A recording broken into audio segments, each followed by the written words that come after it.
Hello, my friends. So today I have such an important topic. We're talking about narcissistic abuse and guilt and how narcissists can plant a program, a subconscious program of guilt in your life and how that affects you not only in childhood, but even in your adult life, even if the narcissist isn't there anymore. This is such an important topic. I've had clients tell me, and honestly, this is super heartbreaking, but I have had clients tell me, Michele, I feel guilty for being alive. I feel guilty for taking up space. And some of them have said, I feel guilty for the air I breathe. No one should feel that way.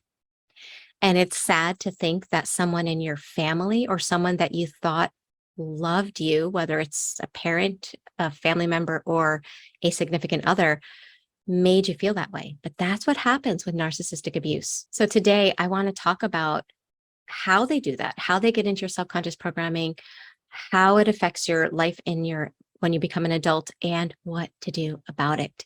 That being said, for those that don't know me, my name is Michele. I'm a life and relationship coach. I'm super, super passionate, not about talking about narcissistic abuse, but about helping you to break free of the trauma, the coping skills that come about because of narcissistic abuse. For those that need more resources, more one-on-one personal resources, I want to invite you to check out my website, because not only do I have resources that help you to strengthen your own healing journey, but I also have resources to help you to take what you've gone through and turn it into a coaching career that can be absolutely amazing, which is something that I did. So if you're interested in either one of those things, make sure you check out my website. Okay, so let's jump in. When I was thinking of making this video, I was thinking about how easy it is for an infant to feel guilt. Like, have you ever watched those videos? And I'm not a big fan. I'm not a big fan of what some parents do to get laughs or whatnot from their children, but sometimes it's not done intentionally, right? Where the child is doing something and maybe the parent just says no. And you ever see that child's face when the child feels shame or they feel bad about themselves? And you can see it, like that child is just at that moment sitting in like a pool of shame. Now, a loving parent will soothe that child, will help that child to feel mirrored, to feel seen, to feel loved and cared for. And then that shame is then processed and released. That's a normal thing. Like, there is no infant that goes through life not feeling guilt or shame, right? But a narcissistic parent is different. A narcissistic parent will intentionally cause a child to feel that shame because, yes, it's very easy to see it on that child's face. And narcissists, rather than see their own shame, they prefer to fling it on somebody else, because the second they see it on somebody else, they're like, oh, that's the person feeling the shame. It's not me. So not only do they provoke shame in a child, which is so easy to do, it's so unfair to think that, but it's reality. They then allow that child to sit and wallow and be absorbed in that shame with no mirroring, with no healthy mirroring, with no compassion, with no support. So the child is provoked to constantly feeling guilt and shame anytime that child does anything that that narcissistic parent doesn't want them to do. And 9 times out of 10, the things the child is doing are normal. If the child is scared, right? Because maybe they're just scared. Children feel fear. They get scared about things. They're made to feel bad for feeling fear. If they get upset at how they're being treated, which is normal. You discipline a child, right? Even healthy discipline. If you give healthy discipline to a child, they're not like, oh, thanks, mom and dad. You guys are great. No, they don't like it. That's normal. A healthy parent is like, you're allowed to be upset, but these are the rules. And this is what happens when they're broken. And this is the consequence. And it's explained and it's normalized. But if you're upset, and in the case with narcissistic parents, you're upset with abusive behavior. You're upset that you're being insulted. You're upset. And you might say something to your parent like, that's really mean. That's, unkind. You're not a loving parent. You are shamed to such a degree that you wind up feeling guilty for feeling upset. Another example, you might have a passion. You might be really good at something. You might have a talent. It could be singing. It could be that you just enjoy a toy. If we're going back to younger years, you're just having fun and you have the ability to just be in the moment and be happy. To a narcissistic parent, that's a threat. And so they will shame you when you're happy. So narcissistic parents provoke you to shame and guilt for things that are normal. They cause you to sit and wallow in that shame and guilt to the point that it is so overbearing. Okay, now, again, we're talking about subconscious, how this gets into your subconscious mind. First of all, a child up until the age of 7 years old, their logical mind hasn't even started to come online yet. So everything they're learning is being downloaded directly into their subconscious. So if every time they get upset, they're shamed, they develop a subconscious programming that says being upset is bad. Being angry is bad. Being upset is dangerous. Having feelings are dangerous. Expressing my feelings is dangerous. And once these subconscious programs are strengthened through repetition plus emotion, which happens with narcissistic abuse, because if nothing else, narcissists are consistent. They are so consistent. So that repetition of happy, anger, you're happy, they're mad all the time cements that belief that happiness is bad in your subconscious mind.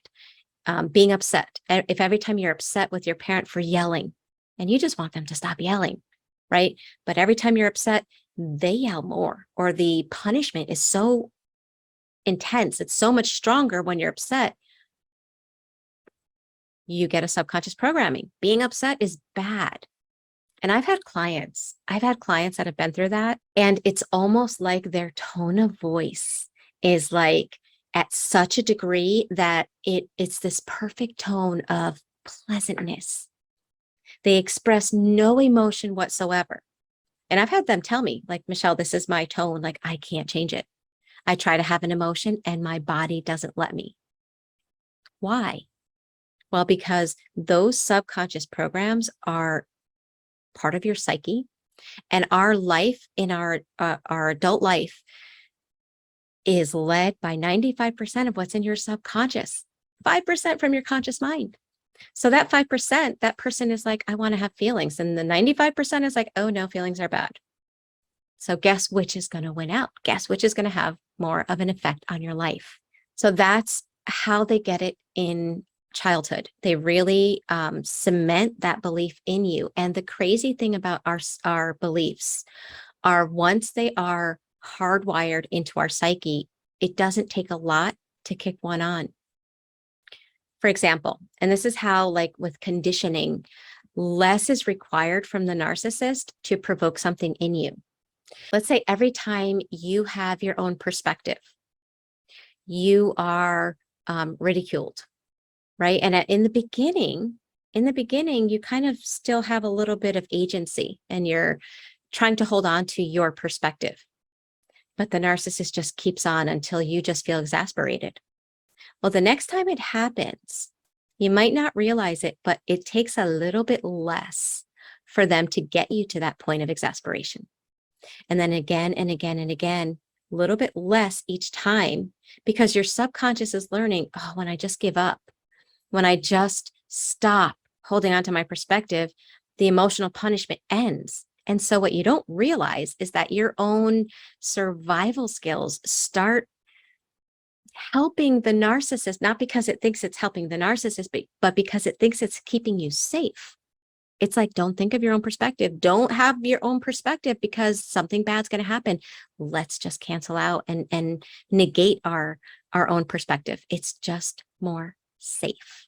After a while, the narcissist can just give you a look and that guilt will come on and you won't feel the desire to try to hold on to your perspective or to do what you love or to do anything, because the guilt has been conditioned little by little so that it can come up faster and faster, so that you do, think, and feel whatever the narcissist wants you to do, think, and feel, and not who you are as a separate person.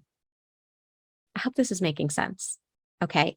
So the reason I say that is because by the end of a relationship with a narcissist, and this could be your parent, like, so in childhood, the memories of what they did to make you feel guilty, you might not have them. And now the parent just gives you this look that doesn't look like a big deal. And you're like, why is my body freaking out? Well, it's because of that little by little coercive way they have of getting you to feel that guilt. Okay, so I just want to put that out there. And it's the same thing with a long-term relationship. In the beginning, the person might be really strong and really abusive to get you to feel bad about yourself. But then little by little, your nervous system starts saying, well, every time I'm trying to just be happy or do something that I love, it's met with such pain. Let's not go there. And so it takes less and less of their abuse to get you to a point of feeling guilty. Yeah, I'm really hoping this is making sense. And so in your adult life, again, you may not have those memories as to what the narcissist did in your life, but you have all of these feelings that make you feel like you're bad for trying to create a separate life, that make you feel like you're bad for choosing a different decision than what your narcissistic parent wants for your life. You feel guilty for taking control of your life. And the thing with guilt is that when we don't understand that the narcissist planted this program inside of us, right? You can think that that's your body's way of saying that you really are doing something wrong. Like, why am I feeling guilty? I shouldn't be feeling guilty. So if I am, therefore that must mean that, I'm doing something wrong. And it can keep you stuck, because most people that have undergone narcissistic abuse, they just want to be good people. They just want to feel like they are not bad, right? So the second they're doing something and they feel bad, it can get confusing. So what happens in your adult life is you start to try to create your life. Maybe you even leave the home of the narcissist. You will find that your body doesn't let you do the things you want to do. Consciously, you might be like, okay, I no longer live with my parents. I can go after that career that I always wanted to do. Or, I can finally allow myself to enjoy this passion that I'm really good at. I love singing. My mom never let me sing. I'm going to sing now. And all of a sudden you're like, why am I not singing? Why do I feel so bad when I'm singing? Why do I feel guilty for doing anything that is me? And that's the damage of having somebody infiltrate your subconscious programs with poison, is that they can be gone, but what they put inside of you is still alive and active. It's like a virus in your system, and it will show up. You can move all around the world and you will see that the pattern of you trying to do the things that you were made to feel guilty about, feeling like you can't, being flooded with emotions in your body that feel so uncomfortable that you stop and you feel stuck by these weird internal invisible forces that don't let you move forward. And those weird invisible forces are the subconscious programs that run your life. So that leads me to the final part of this video, which is, well, what do you do about it? What do you do about it? I wish I could tell you, like, okay, guys, get out a piece of paper. You're going to do this, that, and the other thing, and tomorrow your guilt is gone. I wish I could do that. I wish I had that power, but I don't. And the reality is that our subconscious programs, they don't change overnight. So it's not an overnight thing. And it is work. It is work, because the reality is that a lot of work was put into you having those subconscious programs. A lot of repetition and a lot of emotion was put into you having them. So a lot of repetition and emotion is required to upgrade them. And it's not about, the thing with subconscious programs is it's not about a switch where, oh, this is my belief, I turn it off, and now I have a new belief. It's really more about a lessening of the strength, an atrophy of one and a strengthening of a new one. Okay, so as one belief weakens, the other one is growing. And that's what it's all about. And just a couple of tips to start doing that. First tip that I'd like to give you is to really start learning how to regulate your nervous system on a daily basis, not just waiting for those moments when you're triggered, which, by the way, it's important to learn how to work through those triggers. In fact, in the Thriver School of Transformation, this month of September, we are working through emotional flashbacks, emotional triggers. So just to throw that out there, if you do want to work on emotional triggers, make sure you check out that resource. But what I'm trying to state for this video is while you want to learn how to work through the triggers, you also want to learn how to retrain your nervous system, because narcissistic abuse takes you so far out of your window of tolerance that in order to get back to you, you have to get back to you with your nervous system, how it's supposed to be as well. So that's one thing. The other thing is to start bringing into your awareness the beliefs that you were made to believe about yourself because of the narcissistic abuse. What are your beliefs? If you don't know what they are, they have way too much power because you don't know, they're your default. And your default means they're going to come on and they're going to run your life without your conscious awareness and without your choice. But when you can bring what's in your subconscious into your conscious awareness, now you can start choosing. And I always use like the train illustration, right? Where there's now a Y and the train can go left or right. And guess what? It doesn't have to slow down to change direction. So we don't want to try to stop our old belief and just switch a new one on, because that's like trying to stop a freight train and have it go in the exact opposite direction in 2 seconds. It doesn't happen. But when we can teach our mind to have that why and have a choice, then we're actually, then rather than wasting energy trying to stop something, we just allow our subconscious to shift directions into a more empowered direction. And that being said, the last tip that I want to give you is to create a mental image of what that new belief would look like with all of your senses. For example, if the belief is, I'm a bad person, if somebody's upset, that means it's my fault and I'm bad. Well, first of all, what is the upgraded belief? The upgraded belief would be like, well, people are allowed to be mad. They're allowed to choose their emotion. I'm still allowed to stay in my truth. And in my reality, I'm still allowed to be proud of who I am in my truth. Once you know what the upgraded belief is, start visualizing, well, if I believed this, what would that look like? Start seeing what the belief looks like, the new belief. If you can't, and in the beginning, it might be hard because there's no neural pathway for you to see this. This is a new line of thought. This is a new road of thought. Think of it that way. That hasn't been traveled. So you're kind of you're carving out the pathway to what the new belief would look like. And each time you visualize it and each time you imagine it with all of your senses, you are carving that new belief. And this is so important because if you can't see what the new belief would look like, then your brain has nothing to shoot for. If we can't visualize what we want, then the brain's like, I need something to help me to know what to do. So I'm just going to go into the past because I know what that looks like. And I'm going to just like recreate that because that's been working for me and it's kept me alive. And that's what the brain is going to do. So you have to start teaching it to be more future focused instead of past focused.